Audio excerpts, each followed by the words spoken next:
Class. Good morning. जैसा कि हम लोग प्रिंसिपल सर के आदेशानुसार हफ्ते में एक बार एक्टिविटी प्ले करते हैं, ओके। तो आज हमने जो एक्टिविटी तैयार की है वो की है पाइथागोरस थ्योरम पे। किस पे की है बेटा? Pythagoras theorem. पाइथागोरस थ्योरम कहती है हमारी, ये एक मैथमेटिशियन थे पाइथागोरस, इन्हीं के नाम पर बेटा ये थ्योरम भी है, ठीक है। तो ये थ्योरम बताती है कि किसी समकोण त्रिभुज में जो सबसे लंबी भुजा होती है उसको क्या बोलते हैं हम?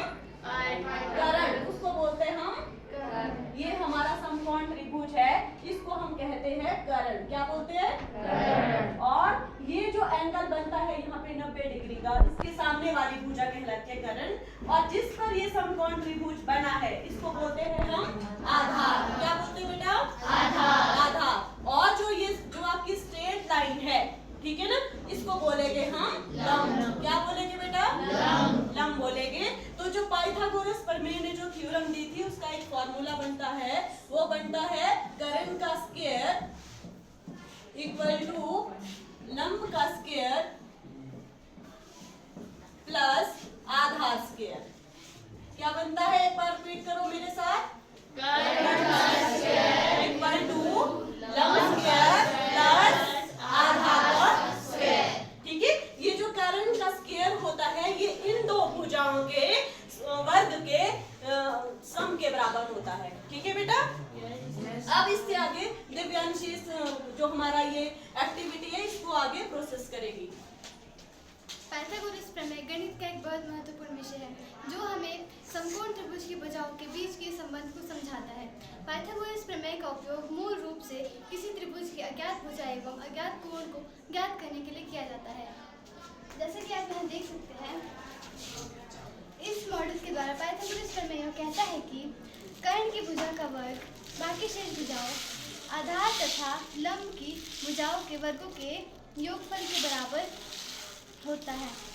पाइथागोरस प्रमेय से हम कर्ण, लंब तथा आधार के सूत्र भी निकाल सकते हैं। अब मैं खुशी को आमंत्रित करना चाहती हूँ। Pythagoras was a Greek philosopher who made important developments in mathematics such as Pythagorean theorem. Pythagorean theorem states that the sum of the side of a right triangle is equal to the square of its hypotenuse. The formula of Pythagorean theorem is c square equals to a square plus b square, where c square stands for hypotenuse, a square stands for perpendicular and b square stands for base.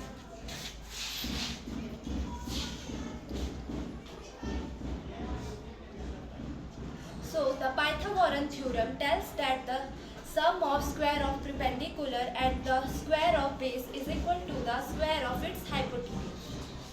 So now I will call Divyanshi to state this theory in some other way. अब हम Pythagoras प्रमेय को अच्छे से समझने के लिए एक उदाहरण लेते हैं। जैसा कि आप यहाँ देख सकते हैं, यह एक समकोण त्रिभुज है। इसमें सबसे लंबी भुजा को हम कर्ण कहते हैं। कर्ण की पहचान हम कैसे कर सकते हैं? कर्ण की पहचान जैसे कि आप यहाँ देख सकते हैं, एक समकोण त्रिभुज में एक खड़ी भुजा 90 डिग्री के अक्ष पर बनी खड़ी भुजा के विपरीत भुजा को हम कर्ण कहते हैं और इस खड़ी भुजा को हम लंब कहते हैं तथा जिस पर ये समकोण बना होता है उसे हम आधार कहते हैं। पाइथागोरस प्रमेय का सूत्र है कर्ण स्क्वायर बराबर है लंब स्क्वायर जमा आधार स्क्वायर। अब मैं खुशी को एक अन्य उदाहरण के लिए बुलाना चाहती हूँ। So as we already know that the square of the sum of perpendicular and the square of base is equals to hypotenuse. So now we will add this here.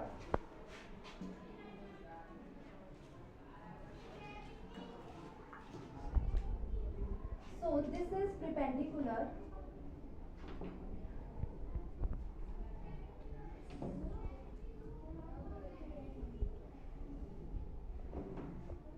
So now we will place it here. 4 centimeter. The perpendicular will be made up of 4 centimeter where the square of 4 is 16. Now the which boxes are left, we add base where we made, And this is 3 centimeter. where the base is made up of 3 centimeter. The square of 3 is 9.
hypotenuse we made up of 5 centimeter where the square of 5 is 25 and the perpendicular and the base is fitted here.